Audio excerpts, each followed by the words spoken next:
SA College of Arts and Science. For admissions, visit www.saces.ac.in. Any summer holidays kannu call GT Holidays ku pannu. South India's #1 travel brand. குறைந்த விலை நிறைந்த தரம் தங்கள் தேவைகள் அனைத்தும் ஒரே இடத்தில் ஜெயச்சந்திரன். இஸ்லாமிய சகோதர சகோதரிகள் ஏதோ ஒரு காரணத்துக்காக அந்த நாட்டுல இருந்து வந்ததுக்கு அப்புறம் அந்த நாட்டுக்கே கூட திரும்பணும்னு ஆசைப்படலாம். ஏன்னா அவங்க சொந்தக்காரங்க அங்க இருக்கலாம். நீங்க ஃபாஸ்ட் ட்ராக் பண்ணி 5 வருஷத்துல இங்க சிட்டிசன்ஷிப் ஆகணும்னு சொன்னதுக்கு அப்புறம் இங்க ஆனதுக்கு அப்புறம் திருப்பி அங்க போகும்போது அவங்க ஏத்துக்காம கூட போலாமே. இஸ்லாமியர்கள் வந்து இங்கே நீண்ட காலமா அது பங்களாதேஷ் வாரிலிருந்து இங்க வந்து தங்கியிருக்காங்க. நீங்க ஒரு இஸ்லாமியர் உங்களுக்கு வந்து சிட்டிசன்ஷிப் இந்தியால இல்ல அப்படின்னு ஒரு வார்த்தை மட்டும் அந்த ஸ்டேஜ் இது வரைக்கும் வரல சார். வரும்னு யூகிக்கிறது வேற. வெளியில் அமைச்சிடுறாங்க, இந்தியா அவங்களை வரவேற்கிறாங்க, இன்க்ளூடிங் இஸ்லாமியரோட சேர்த்து. இந்த உயர்ந்த உள்ளம் கொண்ட அரசு இலங்கை போரில் பாதிக்கப்பட்டு நீங்கள் வந்து அகதிகள் மூலம்லாம் அங்கிருந்து நம்ம தமிழர்கள் வந்து இருக்காங்க. ஏன் அவங்களையும் இது யாருமே வந்து அந்த மாதிரி நினைக்கிறேன். நீங்கள் பாரதிய ஜனதா பார்ட்டி மேலே நீங்கள் ஒரு சாயம் பூச பார்க்குறீங்க, அந்த சாயம் இல்லைன்னு சொல்கிறாங்களா அவங்க? நாங்கள் வந்து இந்துத்துவா இல்லைங்கன்னு பாரதிய ஜனதா பார்ட்டிக்கே சொல்கிறாங்களா? அந்த சாயத்தை வந்து அவங்க ஜெயிச்சுட்டு இருக்காங்க. அப்போது அதில் டவுட் பண்ண வேண்டியது என்ன இருக்குது? இதான் ஹார்மோனியம். இந்த 3 மாநில முதல்வர்கள் வந்து மாநிலத்தில் வந்து அமல்படுறதுக்கு வந்து நாங்கள் அலோவ் பண்ண மாட்டோம் அப்படின்னு சொல்லியிருக்காங்க. சென்ட்ரல் கவர்மெண்ட் வந்து ஒரு ஆக்ட் வந்து கொண்டு வந்துட்டாங்க, இம்ப்ளிமெண்ட் பண்ணிட்டாங்க. அதை வந்து மாநில அரசு வந்து இல்லை எங்கள் ஸ்டேட்டில் வந்து இது கொண்டு வர முடியாதுன்னு சொல்லிட்டு அதுலேருந்து விலக்கு பெறதுக்கான வாய்ப்புகள் இருக்கா? இல்லை, அது இந்த ஃபார்ம் ஆஃப் ஃபெடரலிசமில் அவங்க வந்து ரெசல்யூஷன் பாஸ் பண்ணுறாங்க சட்டசபையில். நீட் மசோதா மாதிரி தான். இது வரைக்கும் தமிழ்நாட்டில் நீட் மசோதாக்கு விலக்கு கிடைச்சதா? ரெசல்யூஷன் பாஸ் பண்ணலாம் இங்கே சட்டசபையில். பொலிட்டிக்கல் ரீசனுக்காக நீங்கள் அனௌன்ஸ்மெண்ட் பண்ணுறதுக்காக சொல்லிக்கலாம். கவர்னரும் பெண்டிங்கில் வைக்கலாம் எவ்வளோ. அதாவது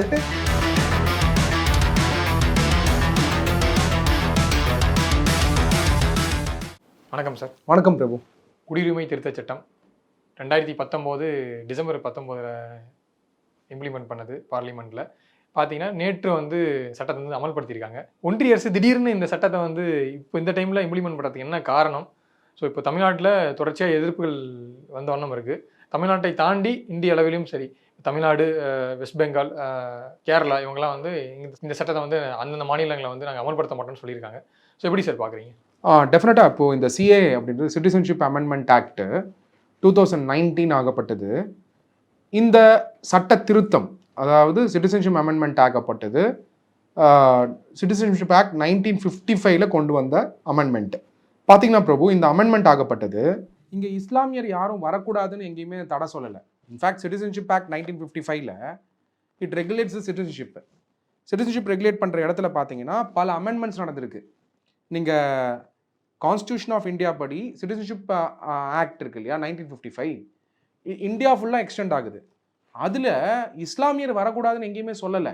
even citizenship amendment act 2019 special class வந்து ஹிந்து, சீக்கு, பார்சி, கிறிஸ்டியனுக்கு கொடுத்துருக்காங்க. ஆனால் இஸ்லாமியர்களுக்கு எனிவே இருக்கக்கூடிய நார்மல் ரூட்டில் 11 வருஷம் நேச்சுரலைசேஷன் ப்ராசஸ் இருக்குது. ஆனால் இது வந்து எதுக்காக கொண்டு வராங்க? அந்த 3 நாடுகள் இருக்கே, ஆப்கானிஸ்தான், பங்களாதேஷ், பாகிஸ்தான், 3 நாடுகளுமே இஸ்லாமிய நாடுகள். இஸ்லாமிய சகோதர சகோதரிகள் அங்கே வந்து ரிலீஜியஸ் பர்சிக்யூஷன் நடக்கிறதுக்கு கம்மி வாய்ப்பு தான் இருக்கும். இஸ்லாமியரை வந்து ரிலீஜியஸ் பர்சிக்யூஷன் பண்ணுறதுக்கான வாய்ப்புகள் அந்த நாட்டில் இருக்கிறதுக்கான வாய்ப்புகள் இல்லை. இதில் ஒரு ஸ்பெஷல் ரூட் கிரியேட் பண்ணுறாங்க. அந்த 3 நாட்கள் இருக்கக்கூடிய மெஜாரிட்டி ரிலீஜியன் வந்து அங்கே இருக்கக்கூடிய மைனாரிட்டி ரிலீஜியனை ஏதாவது பாதிக்கிற மாதிரி விஷயங்கள் ரிலீஜியஸ் பர்சிக்யூஷன்னால நடந்ததுன்னா இந்தியாவுக்கு நீங்கள் வரலாம், நீங்கள் 11 வருஷம் வெயிட் பண்ண வேணாம், 5 வருஷத்தில் வந்து சிட்டிசன்ஷிப் தருவோம் அப்படின்னு சொல்கிறாங்க. அப்படி சொல்லும் பொழுது இங்கே வந்து இஸ்லாமியர்கள் எங்கே பாதிக்கிற மாதிரி இருக்குன்னு நீங்கள் சொல்லுங்கள் சார். இப்போ எப்படி வரா சார்? பங்களாதேஷ் வரப்போ மிக்ரண்ட் ஆகி அஸ்ஸாம், அதே மாதிரி வெஸ்ட் பெங்காலில் அங்கிருந்த மக்கள் வந்து இங்கே புலம்பெயர்ந்தாங்க. கிட்டத்தட்ட என்ஆர்சி அந்த அஸ்ஸாமில் கொண்டு வரும்போது அந்த கணக்கின்படி பார்த்தீங்கன்னா 19 லட்சம் பேர் மொத்தமாக. இப்போது என்ஆர்சியில் இப்போ சிஏ கொண்டு வந்துட்டாங்க. அதில் வந்து 15 லட்சம் பேர் வந்து இந்துஸ். ஸோ சிஏ அந்த சட்ட விதிகள் உட்பட்டு இப்போ அவங்க வந்து குடியுரிமை பெற்று ஆயிடுறாங்க. இப்போ மீதி 4 லட்சம் பேர் இருக்காங்க ஹிந்து அல்லாதோர். இப்போ அவங்களுக்கு என்ஆர்சி படியும் பார்த்தீங்கன்னா அவங்க அந்த விதத்துலையும் பாதிக்கப்படுறாங்க. அதே மாதிரி சிஏ வந்துச்சோடனே இப்போ அவங்களுக்கு அந்த குடியுரிமையும் கிடைக்க போகிறது இல்லை. என்ஆர்சி படி அவங்க வந்து அந்த குடியுரிமை இருக்கிற குடியுரிமையும் பறிக்கப்பட்டு வெளியே அனுப்பப்படுவாங்க. அந்த மாதிரி தான் சார் இப்போ இல்லையே. நீங்கள் அங்கே தான் தப்பான ப்ராபகண்டா நடக்குது. இன்ஃபேக்ட் உங்களுக்கே இந்த மாதிரி ஒரு தப்பான இன்ஃபர்மேஷன் வருதுன்னா சாமானிய மனிதருக்கு எப்படி இன்ஃபர்மேஷன் போகும்? நீங்கள் சொன்ன 19 லட்சம் பேர் என்ஆர்சி ரெஜிஸ்டரில் அசாமில் இருக்காங்க இல்லையா, அதில் 15 லட்சம் பேர் சிட்டிசன்ஷிப் அமெண்ட்மெண்ட் ஆக்ட் வழியாக இமீடியட்டாக சிட்டிசன்ஷிப் ஆகிடுறாங்க. மிச்சம் இருக்கிற 4 லட்சம் பேர் 11 வருஷத்துக்கு தான் நம்பி தான் வந்தாங்க. நேச்சுரலைசேஷன் ப்ராசஸ் வந்து சிட்டிசன்ஷிப் அமெண்ட்மெண்ட் ஆக்டில் நார்மலாக சிட்டிசன்ஷிப் ஆக்ட் 1955ல் நேச்சுரலைசேஷன் ப்ராசஸ் சொல்லுவாங்க. அது 11 வருஷம் பிரபு.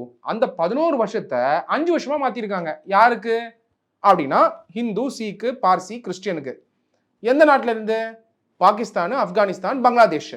அப்போது மெஜாரிட்டி முஸ்லிம்ஸ் இருக்க நாட்டில் ரிலீஜியஸ் பர்சிக்யூஷன் நடந்து வரவங்களுக்கு இந்த சிட்டிசன்ஷிப் அமெண்ட்மெண்ட் ஆக்ட் வழியா 5 வருடங்களில் சிட்டிசன்ஷிப் கொடுக்கலாம்னு சொல்கிறாங்க.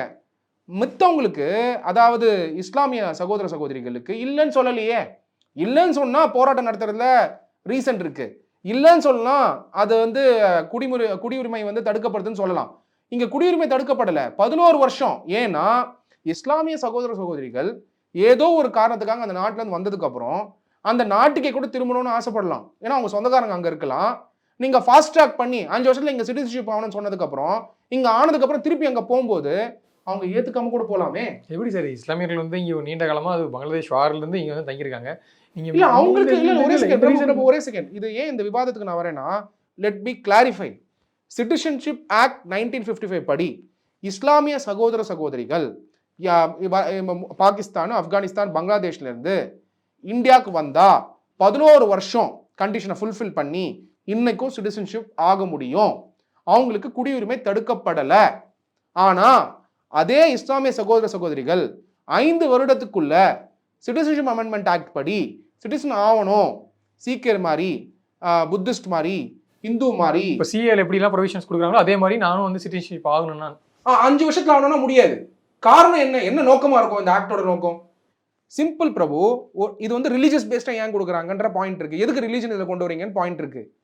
சிட்டிசன்ஷிப்பு ரிலீஜியன் காரணத்துக்காக அங்கே பாதிக்கப்பட்டு இந்தியாவுக்கு வரவங்க டெஃபினட்டாக அங்கே திரும்ப மாட்டாங்க. அதை நீங்கள் ஒத்துக்கிறீங்களா? ஒரு பௌத்த மதத்தை ஃபாலோ பண்ணுறவரோ, இந்து மதத்தை ஃபாலோ பண்ணுறவரோ, அதுக்கப்புறம் வந்து பார்சியோ, கிறிஸ்டியனோ பாகிஸ்தானில் பாதிக்கப்பட்டு ரிலீஜியஸ் பர்சிக்யூஷன்னால அண்ட் வெளியில் துரத்துறாங்க அந்த நாட்டை விட்டு, அவர் திரும்பி போக மாட்டார். ஆனால் இஸ்லாமிய சகோதர சகோதரிகளுக்கு குயிக்காக வந்து சிட்டிசன்ஷிப் கொடுத்தா ஒரு சமயம் நாளைக்கு ஃபியூச்சரில் இந்த சிட்டிசன்ஷிப் வேணாம் அப்படின்னு திருப்பி சரண்டர் பண்ணிட்டு திருப்பி அந்த நாட்டுக்கு போகிறதுக்கான வாய்ப்புகள் இருக்கு. ஏன்னா மெஜாரிட்டி எங்கே இருக்கவங்க வந்து இஸ்லாமியர்கள். அப்போது நாடு பிரிக்கும் பொழுதே அந்த டைமில் வந்து பாகிஸ்தானுங்கிற நாடு வந்து ரிலிஜன் பேஸில் தான் பிரிக்கப்பட்டது. இந்தியா என்னைக்குமே ரிலிஜன் பேசுறது கிடையாது, இன்னைக்கும் ரிலிஜன் பேசல. ஆனால் ஸ்பெஷல் ப்ரிவிலேஜ் வந்து பௌத்தத்துக்கும் பார்சிக்கும் இஸ்லாம் தவிர்த்து எல்லாத்துக்கும் கொடுக்குறாங்க. இல்ல ஸ்பெஷல் ப்ரிவிலேஜ் எது கொடுக்குறாங்க? நீங்க நோக்கத்தை பாருங்க. அந்த நாட்டில் வந்து ரிலீஜியஸ் பர்சிக்யூஷன் நடந்து அந்த நாட்டை விட்டு ஃபோர்ஸ்ஃபுல்லா வெளில அமிச்சா அவங்களுக்கு இந்தியாவில் 5 வருடத்துல அங்கேயும் சிட்டிசன்ஷிப் இல்லை இங்கேயும் சிட்டிசன்ஷிப் இல்லைன்னா அவங்க என்ன பெனிஃபிட்ஸ் என்ஜாய் பண்ணுவாங்க? ஆனா இஸ்லாமிய சகோதர சகோதரிகளுக்கு நாடு இருக்கு. பாகிஸ்தான், பங்களாதேஷ், இன்னொரு ஆப்கானிஸ்தான் பார்த்தீங்கன்னா இஸ்லாமிய நாடு.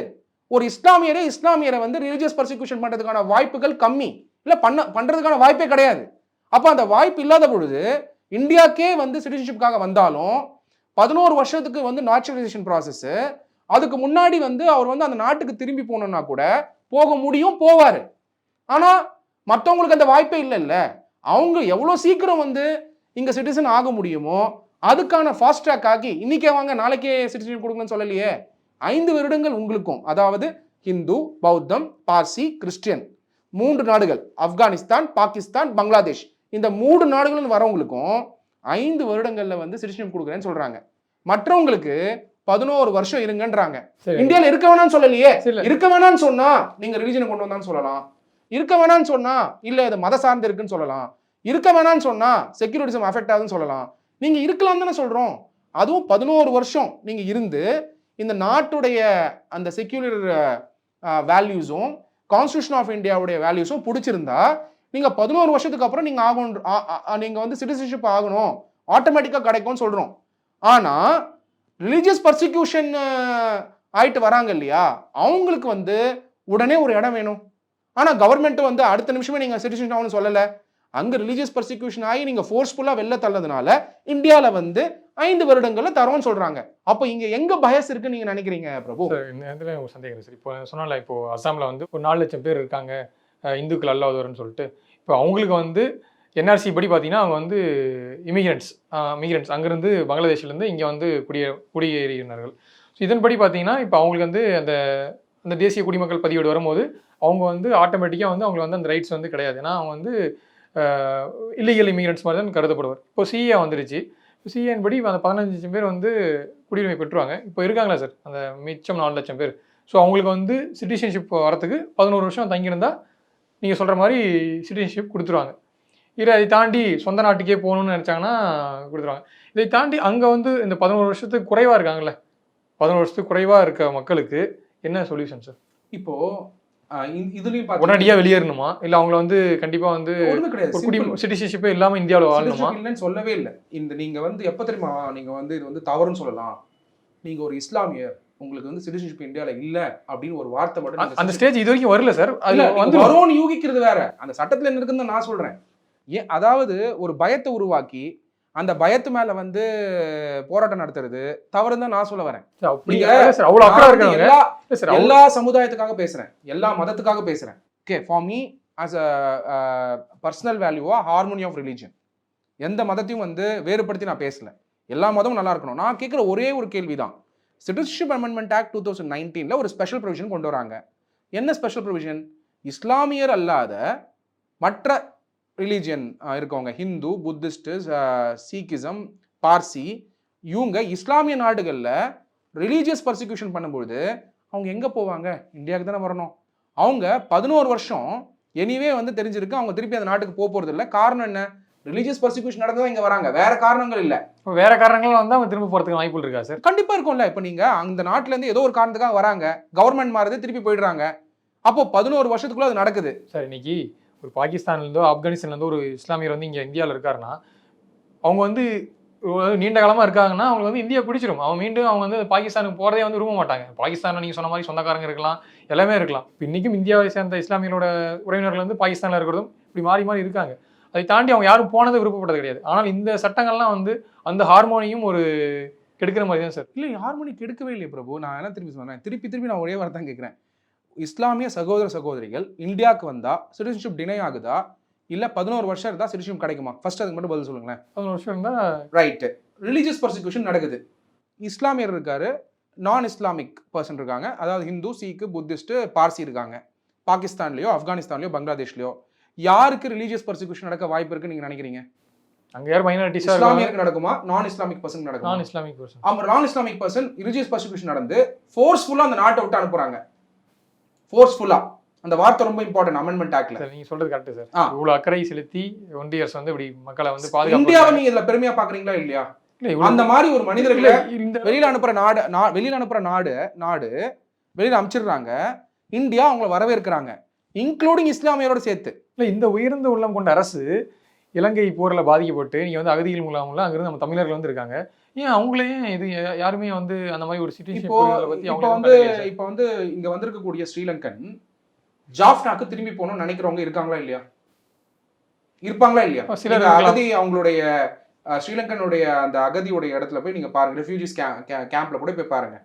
பெர்மனண்டா அவங்க இன்னும் இந்தியாவில் இருக்கணும்னு ஆசைப்படல. அதை நீங்க மெஜாரிட்டி ஆஃப் த பீப்புள் எடுத்தீங்கன்னா ஒன்று வெளிநாடு போகணும்னு ஆசைப்படுறாங்க, வெளிநாடுகள் இங்கே படிச்சுட்டு வெளிநாடுகளில் போய் வேலை பண்ணணும்னு ஆசைப்படுறாங்க. ரெண்டாவது திரும்பி ஸ்ரீலங்காக்கே போகணும்னு ஆசைப்படுறாங்க. அப்போ அவங்க சர்வே நீங்க எடுங்க, அந்த சர்வே எடுத்து ஒரு சமயம் அவங்க போகணும்னு ஆசைப்பட்டாங்கன்னா அவங்க போகலாம். நெக்ஸ்ட், இப்போ வந்து சிட்டிசன்ஷிப் அமெண்ட்மெண்ட் ஆக்ட் 2019 ஒரு கிறிஸ்துவரோ ஒரு ஹிந்துவோ ஒரு சீக்கோ இந்தியாவுக்கு வந்து இல்லை நான் 5 வருஷத்துக்கு நான் சிட்டிசன்ஷிப் ஆக விரும்பல, நான் ஒரு 11 வருஷம் இங்கே இருக்கேன் நேச்சுரலைசேஷன் ப்ராசஸில், 11 வருஷம் தாண்டி நான் இருக்கேன், நான் சிட்டிசன்ஷிப் ஆகணுமா வேணாமா நான் டிசைட் பண்ணிக்கிறேன் தான் நினைக்கிறாரு. ஆட்டோமேட்டிக் சிட்டிசன்ஷிப் கிடையாது. இந்த 5 வருஷங்கிறது வந்து ஒரு சாய்ஸாக கொடுக்குறாங்க. நீங்கள் புரிஞ்சுக்கோங்க, பாகிஸ்தான் இருந்தோ ஆப்கானிஸ்தான் இருந்தோ அவங்க திரும்ப போகிற மாதிரி போயிடலாம், அவங்களோட சாய்ஸ் தான் அது. இந்த ப்ரொவிஷன் ஏன் கொடுக்குறாங்க? ரிலீஜியஸ் பர்சிக்யூஷனுக்குன்னு இந்தியா வந்து ஒரு அவென்யூ ஓப்பன் பண்ணுறாங்க. இன்னைக்கு பாகிஸ்தான், ஆப்கானிஸ்தான், பங்களாதேஷ், நாளைக்கு வேற ஏதாவது நாட்டில இருந்து பிரச்சனை ஆனால் கூட அந்த நாட்டிலேருந்து வரக்கூடிய இஸ்லாமிய சகோதர சகோதரிகளை வரவேற்பாங்க.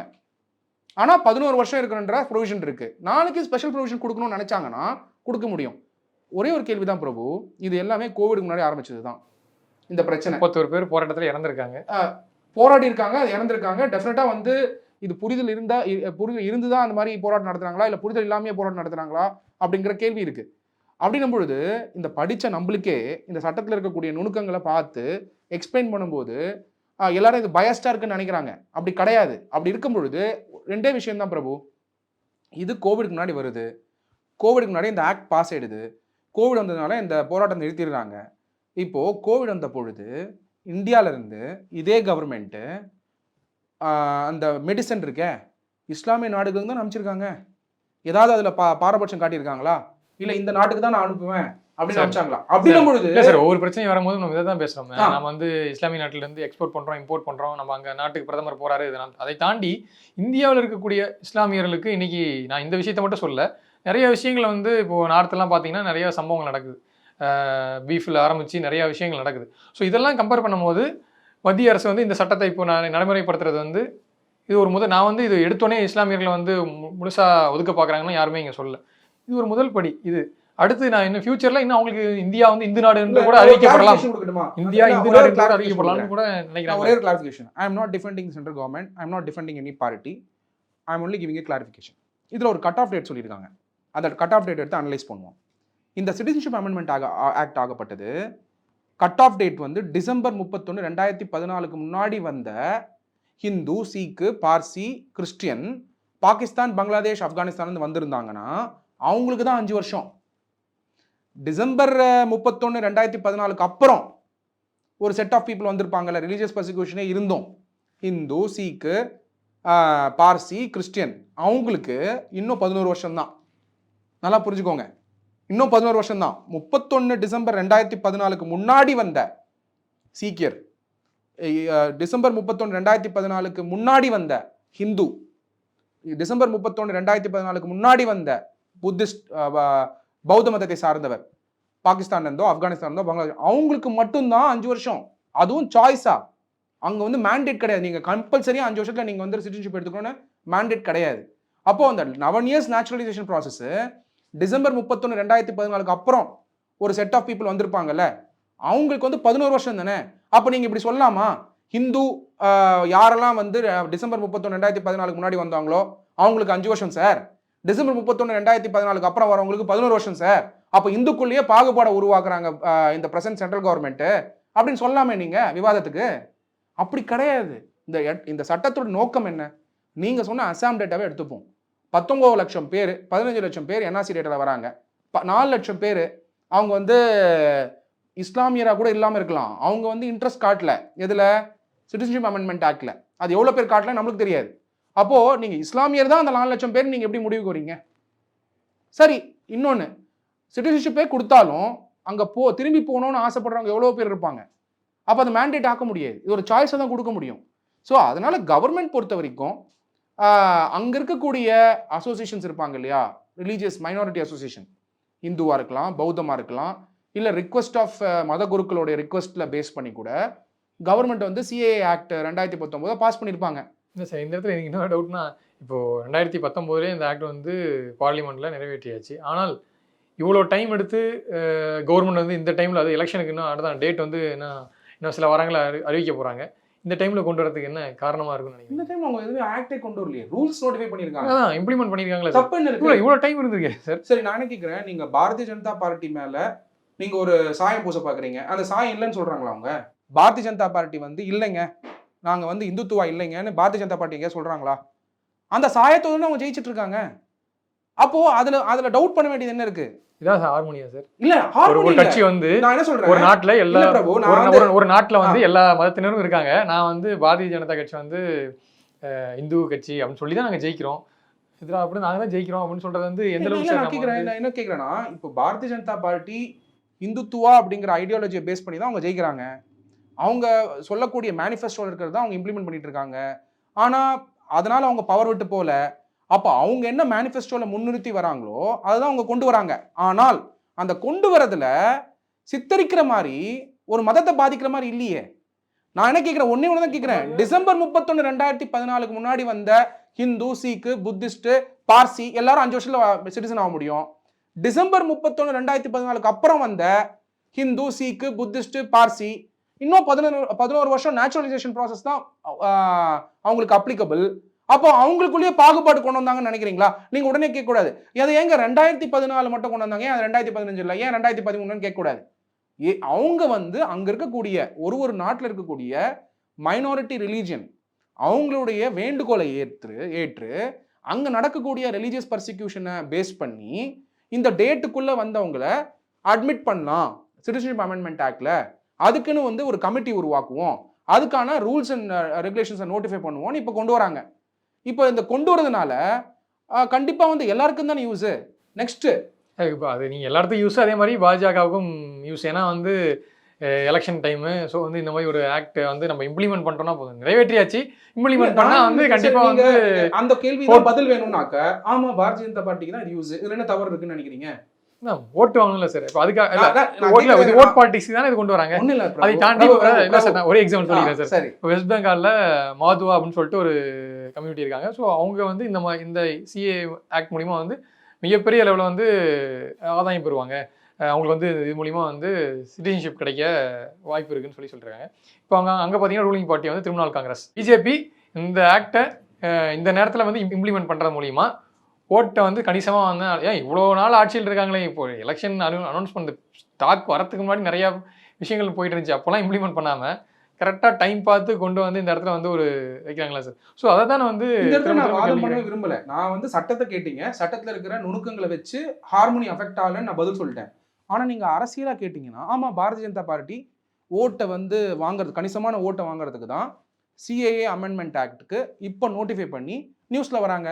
ஸோ அதே மாதிரி இப்போ நம்மளுக்கு வந்து சிஏ வராங்க, நீங்க சொன்ன மாதிரி இது மூலியமா யாருக்கும் பாதிப்பு இல்லை அப்படின்னு சொல்றாங்க. டெஃபினட்டா. ஆனால் நீங்க சட்ட ரீதியா என்கிட்ட வந்து லீகலா கேட்டீங்கன்னா இங்க பாகுபாடு இல்லைன்னு தான் நான் சொல்றேன். ஆனா உண்மையான இது பாதிப்பு எப்போ தெரியும்னா, இப்போ சிஏ இம்ப்ளிமெண்ட் பண்ணியாச்சு, அதே மாதிரி இது தேசிய குடிமக்கள் பதிவேடு, இது ரெண்டும் வந்து மெர்ஜ் ஆகும் போது, ஸோ அதன் கணக்கெடுப்பும் இந்தவும் மெர்ஜ் ஆகும் போது அங்கே தான் அந்த பாதிக்கப்படுறவருடைய உண்மையான விவரம் என்னன்னு தெரியல சார். இல்லை பாதிக்கப்படுறது கூட கிடையாது.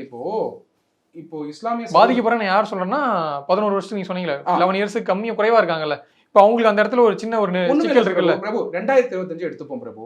இவங்க சொல்லியிருக்கக்கூடிய டிசம்பர் 31, 2014 முன்னாடி வந்த ஹிந்து, புத்திஸ்ட்டு, சீக்கியர்கள், அதுக்கப்புறம் வந்து பார்சி, கிறிஸ்டியன் அப்படின்னு பார்க்கும் பொழுது கிறிஸ்டியன் கூட இருக்காங்க அதில் பார்க்கும் பொழுது இப்போ 2025 போய் பார்த்தீங்கன்னா 2014 சொல்லியிருக்காங்களா, 2014 2024 10 வருடமா, 2025 11 வருஷம் ஆயிடுச்சா. அப்போ ஹிந்து, சீக்கு, கிறிஸ்டியனு, பார்சி யாரெல்லாம் வந்து பாகிஸ்தான், பங்களாதேஷ், ஆப்கானிஸ்தான்லேருந்து புலம்பெயர்ந்தாங்களோ அந்த டேட்டுக்கு வந்தவங்க எனிவே வந்து சிட்டிசன் ஆக தானே போகிறாங்க. இங்கே எங்கே பாகுபாடு இருக்குன்னு சொல்கிறீங்க? ஆன உடனே என்ன சொல்கிறாங்கன்னா அவங்க மேலே இருக்கக்கூடிய இல்லீகல் இமிக்ரேஷன் ஆர் சிட்டிசன்ஷிப் இஷ்யூஸ்லாம் இருக்கு இல்லையா, அது க்ளோஸ் ஆகப்படும் சொல்கிறாங்க. நீங்கள் கேட்டது ஒரு கொஸ்டின் வந்து 100% ரைட் கொஸ்டின். ஸ்ரீலங்கன் தமிழ்ஸ்க்கு ஏன் வந்து இந்த சிட்டிசன்ஷிப் அமெண்ட்மெண்ட் ஆக்டில் குறிப்பிட்டிருக்கலாமே, இதே 5 வருஷம் அப்படிங்கிற அந்த கேட்டகரியில் குறிப்பிட்டா அவங்க தேவையானவங்க யாரெல்லாம் தமிழ் மண்ணில் வந்து தமிழ்நாடு தட் இஸ் இந்தியாவுக்குள்ளே சிட்டிசன்ஷிப் வாங்கணும்னு ஆசைப்படுவாங்களோ வாங்கியிருப்பாங்களே அப்படிங்கிற அந்த கேள்வி கேட்டங்கல்ல, டெஃபினட்டாக அதை நான் சப்போர்ட் பண்ணுறேன். அந்த இடத்துல பாகுபாடு இருக்கானா இந்த சட்டத்தில் வந்து மாற்றியமைக்க வேண்டிய பாகுபாடு இருக்குது. ஆனால் நீங்கள் மத சார்ந்து கேட்டிங்கன்னு வச்சுக்கோங்க, அந்த இடத்துல பாகுபாடு இருக்கானா இல்லைன்னு தான் நான் சொல்லுவேன். ஏன்னா இருக்கிறத நான் சொல்கிறேன் சட்டத்தில். அப்போது ஸ்ரீலங்கன் தமிழ் ரெஃப்யூஜிஸ்க்கு special provision citizenship amendment act 2019 திருப்பி கொண்டு வரணும். அவங்களுக்கு இப்போ 5 வருஷம் சொன்னாங்கல்ல, அவங்களுக்கு இதை விட கம்மி இயர்ஸ் கூட கொடுக்கலாம். ஆனால் அதை எவ்வளோ பேர் ஏற்றுப்பாங்க, எவ்வளோ பேர் ஏற்றுக்க மாட்டாங்க அப்படிங்கிற ரெப்ரசன்டேஷனை டெஃபினட்டாக வந்து சென்ட்ரல் கவர்மெண்ட்டில் ஒரு சர்வே நடத்தி கொண்டு போய் சேர்க்க வேண்டியது தமிழ்நாடு பாஜகவுடைய ரெஸ்பான்சிபிலிட்டி. ஏன்னா எல்லா கட்சியும் எதிர்க்கிறாங்க இல்லையா, அப்போ இது யார் செய்வாங்க? தமிழ்நாடு பாஜக தான் செய்யணுமா சார்? தமிழ்நாடு பிஜேபி வந்து கண்டிப்பாக செய்வாங்க. ஏன் செய்யக்கூடாதுன்னு நினைக்கிறீங்க? தமிழ்நாடு ஜாஃப்னால இருக்கக்கூடிய தமிழ் சகோதர சகோதரிகளுக்கு வீடு கட்டி கொடுத்தது யாரு? சென்ட்ரல் கவர்மெண்ட், பாஜக தலைமையில் இருக்கக்கூடிய ஆட்சி. அப்போ இலங்கையில் இருக்கக்கூடிய தமிழர்கள் மேல அக்கறை காட்டும் பொழுது அதே தமிழர்கள் தமிழ்நாட்டில் இருக்கும் பொழுது அவங்க மேல டெஃபினட்டா வந்து சிட்டிசன்ஷிப் ஆகணும்னு விரும்புறவங்க 11 இயர்ஸ் நேச்சுரலைசேஷன் ப்ராசஸ் இருக்கும் பொழுது யாரெல்லாம் வந்து இப்போ அதாவது டிசம்பர் 31, 2014 முன்னாடி இதே டேட்டை கூட வச்சுப்போம் வந்திருக்காங்களோ அவங்களுக்கு வந்து நீங்க ஷார்ட் அண்ட் பண்ணி கூட அவங்க சிட்டிசன் ஆகலாம் அப்படிங்கிற ப்ரொவிஷன் கொண்டு வரலாமே. சார் இந்நிலையில் வந்து இப்போ தமிழ்நாடு, கேரளா, வெஸ்ட் பெங்கால் இந்த 3 மாநில முதல்வர்கள் வந்து இந்த சட்டத்தை வந்து மாநிலத்தில் வந்து அமல்படுறதுக்கு வந்து நாங்கள் அலோவ் பண்ண மாட்டோம் அப்படின்னு சொல்லியிருக்காங்க. அது தொடர்பாக வந்து தமிழ்நாடு சட்டமன்றத்தில் ஆல்ரெடி வந்து ஒரு தீர்மானம் நிறைவேற்றி அனுப்பிச்சதாக வந்து முதல்வர் இன்னைக்கு குறிப்பிட்டிருக்காரு. ஸோ அதுக்கு பாசிபிள் இருக்கா சார்? ஒரு சென்ட்ரல் கவர்மெண்ட் வந்து ஒரு ஆக்ட் வந்து கொண்டு வந்துட்டாங்க, இம்ப்ளிமெண்ட் பண்ணிட்டாங்க. அதை வந்து மாநில அரசு வந்து இல்லை எங்கள் ஸ்டேட்டில் வந்து இது கொண்டு வர முடியாதுன்னு சொல்லிட்டு அதுலேருந்து விலக்கு பெறதுக்கான வாய்ப்புகள் இருக்கா? இல்லை, அது சார் இந்த ஃபார்ம் ஆஃப் ஃபெடரலிசமில் அவங்க வந்து ரெசல்யூஷன் பாஸ் பண்ணுறாங்க சட்டசபையில். நீட் மசோதா மாதிரி தான். இது வரைக்கும் தமிழ்நாட்டில் நீட் மசோதாவுக்கு விலக்கு கிடைச்சதா? ரெசல்யூஷன் பாஸ் பண்ணலாம் இங்கே சட்டசபையில். பொலிட்டிக்கல் ரீசனுக்காக நீங்கள் அனௌன்ஸ்மெண்ட் பண்ணுறதுக்காக சொல்லிக்கலாம். கவர்னரும் பெண்டிங்கில் வைக்கலாம் எவ்வளோ நாள். அதாவது சொல்லிக்கலாம். But central act extends to whole of India. செயல்படுத்த முடியாது, எங்களால் செயல்படுத்த முடியாதுன்னு சட்டசபையில் பாஸ் பண்ணிக்கலாம். இன்றைக்கி திமுகவும் சரி அதிமுகவும் சரி இதை ஆதரிக்கிறாங்க, போத் பார்ட்டிஸ். பட்டு இதை இம்ப்ளிமெண்ட் பண்ணுறதுக்கு எக்ஸப்ஷன் இருக்கானா? கிடையாது. ஏன்னா சென்ட்ரல் ஆக்ட் இப்போ இன்கம் டேக்ஸ் கலெக்ட் பண்ணக்கூடாது அப்படின்னு ஒரு ரெசல்யூஷன் சட்டசபையில் போட்டால், தமிழ் மக்கள்கிட்ட இன்கம் டேக்ஸ் கலெக்ட் பண்ணக்கூடாதுன்னு போட்டால் ஏற்றுப்பாங்களா? முடியுமா? அது மாதிரி தான் இதுவும். சார் இதை தாண்டி இப்போது நீங்கள் மறுபடியும் சுப்ரீம் கோர்ட்டில் இது தொடர்பாக வந்து கேஸ் கொண்டு போயிருக்காங்க, அப்பீல் போயிருக்காங்க. அது டெஃபினட்டாக அதை பற்றி நான் வந்து ஹைலைட் பண்ண தான் நினைக்கிறேன். அது எந்த பேசிஸில் எந்த ரீசன்னால் அதை வந்து சுப்ரீம் கோர்ட்டில் பெட்டிஷன் போட்டிருக்காங்க அப்படின்ட்டு நீங்கள் எடுத்து பார்த்தீங்கன்னா, இந்த பெட்டிஷன் ஆகப்பட்டது சிஏஏ, சிட்டிசன்ஷிப் அமெண்ட்மெண்ட் ஆக்ட் 2024, அதாவது சிட்டிசன்ஷிப் அமெண்ட்மெண்ட் ஆக்ட் 2019. அப்போயே ரூல்ஸ் பாஸ் பண்ணியிருக்கணும். எப்போ? 2020லேயே. அப்போ கோவிட் இருந்தது, அப்படியே இருந்துட்டு இருந்தது. ஓகே, நீங்கள் சொன்ன மாதிரி இப்போ எலெக்ஷன் வருது, பாஜக வந்து மெஜாரிட்டேரியன் பாலிடிக்ஸ் பண்ணுன்றதுக்காக இந்த citizenship amendment act rules 2024 pass பண்ணாங்கன்னே கூட ஒத்துக்கலாம். இது மேலே வந்து மேல்முறையீடு போயிருக்காங்க. யார் போயிருக்காங்கன்னா, Indian Union Muslim League IUML. அவங்க வந்து யூனியன் கவர்மெண்ட் நோட்டிஃபை பண்ணாங்க இல்லையா, அது மேலே இம்ப்ளிமெண்ட் பண்ணுற நோட்டிஃபிகேஷன் மேலே மேல்முறையீடு பண்ணியிருக்காங்க. அதில் என்ன சொல்கிறாங்கன்னா, இது பிரைமா ஃபேசி அன்கான்ஸ்டியூஷனலாக இருக்குது. காரணம் என்னென்னா வந்து இது ஆர்டிகல் 14 வயலேட் பண்ணுது. That is violative of article 14, right of ஈக்குவாலிட்டியை வந்து வயலேட் பண்ணுது. அது மட்டும் இல்லாமல் இந்த கிளாசிஃபிகேஷன் ஆகப்பட்டது ஆர்பிட்ரேட்டரி கிளாசிஃபிகேஷன். எந்த பேசிஸில் பண்ணியிருக்காங்க அப்படின்னு கேள்வி கேட்டிருக்காங்க. இப்போ நீங்கள் எனக்கு ஒரு சமயம் நீங்கள் கேட்குறீங்க, இந்த பெட்டிஷன் போட்டிருக்காங்களே சார், இந்த பெட்டிஷன் போட்டது கரெக்டானு கேட்டிங்கன்னா 100% ரைட். என்ன தப்பு இருக்குது? ஒரு விஷயம் அன்கான்ஸ்டியூஷனலாக இருக்குதுன்னு நினைக்கிறாங்க ஒரு செக்மெண்ட் ஆஃப் பீப்புள், இல்லை ஒரு செட் ஆஃப் ரிலீஜன் நினைக்கிறாங்க, நீதிமன்றத்தை அணுகிறது தான் ரைட்டு. அதுதான் வந்து அந்த இந்தியன் யூனியன் முஸ்லீம் லீக் வந்து ஃபைல் பண்ணியிருக்காங்க. இதில் ரெண்டாவது விஷயம் பிரபு, இது வந்து இந்த சட்டமாகப்பட்டது சிட்டிசன்ஷிப் ஆக்ட் 1955 மட்டும் அஃபெக்ட் பண்ணுறதில்ல. சிட்டிசன்ஷிப் கிடைச்ச உடனே பாஸ்போர்ட் ஆக்ட் 1920, ஃபாரினர்ஸ் ஆக்ட் 1946, இதுலேயும் வந்து ரிலவெண்ட் அமெண்ட்மெண்ட் இருக்குது. அந்த அமெண்ட்மெண்ட்டும் அன்கான்ஸ்டியூஷனல் தான். ஏன்னா இது வந்து கிளாசிஃபிகேஷன் ஆகப்பட்டது ஆர்பிட்ரேட்டரி அப்படின்னு ஃபைல் பண்ணியிருக்காங்க. இது சுப்ரீம் கோர்ட் முன்னாடி ஃபைல் பண்ணியிருக்காங்க. இந்த சுப்ரீம் கோர்ட் முன்னாடி பார்த்தீங்கன்னா இதுக்கு முன்னாடி ரிட் பெட்டிஷன்ஸ் நிறைய பேர் ஃபைல் பண்ணியிருக்காங்க. அந்த ரிட் பெட்டிஷன் ஆகப்பட்டது அக்டோபர் 31, 2022 லிஸ்ட் ஆயிருக்கு. இப்போ இந்த பெட்டிஷன் ஆகப்பட்டது சுப்ரீம் கோர்ட்டில் ஃபைல் பண்ணி இப்போ நம்பர் ஆகி ஹியரிங்க்கு வரப்போகுது. ஸோ நான் என்ன சொல்கிறேன்னா, இந்த பெட்டிஷன் ஆகப்பட்டது ஃபைல் பண்ணி சுப்ரீம் கோர்ட்டில் இது இந்த கான்ஸ்டியூஷனலாக அன்கான்ஸ்டியூஷனலாங்கிற விவாதம் வைக்கிறது ரைட்டு தான். காரணம் என்ன? கிளாரிட்டி இருக்கா? கிளாரிட்டி வேணுமா வேணாமா? இந்த மேட்டர் வந்து பெண்டிங்காக இருக்குது. சுப்ரீம் கோர்ட் என்ன சொன்னாங்க, இந்த ஆக்டே ஸ்டே பண்ண முடியாதுன்னு 2020 சொல்லிட்டாங்க. ஆனால் ரிட் பெட்டிஷன்ஸை வந்து கிளப் பண்ணி ஹியரிங்ஸ் போயிட்டுருக்கு. இப்போ இந்த பெட்டிஷனை இந்த சிட்டிசன்ஷிப் அமெண்ட்மெண்ட் ரூல்ஸ் 2024 ஸ்டே பண்ணணும் அப்படின்னு சொல்லி இந்தியன் யூனியன் முஸ்லீம் லீக் அவங்க வந்து ஃபைல் பண்ணியிருக்காங்க. கண்டிப்பாக சார், நேரம் ஒதுக்கி இந்த குடியுரிமை திருத்தச் சட்டத்தை பற்றி நிறைய தகவல்களை ஷேர் பண்ணீங்க. Thank you for time sir. நன்றி. SA College of Arts and Science. For admissions, visit www.saces.ac.in. இனி சம்மர் ஹாலிடேஸ் கண்ணு கால் GT ஹாலிடேஸ்க்கு பண்ணு. South India's #1 travel brand. குறைந்த விலை, நிறைந்த தரம், தங்கள் தேவைகள் அனைத்தும் ஒரே இடத்தில். ஜெயச்சந்திரன்.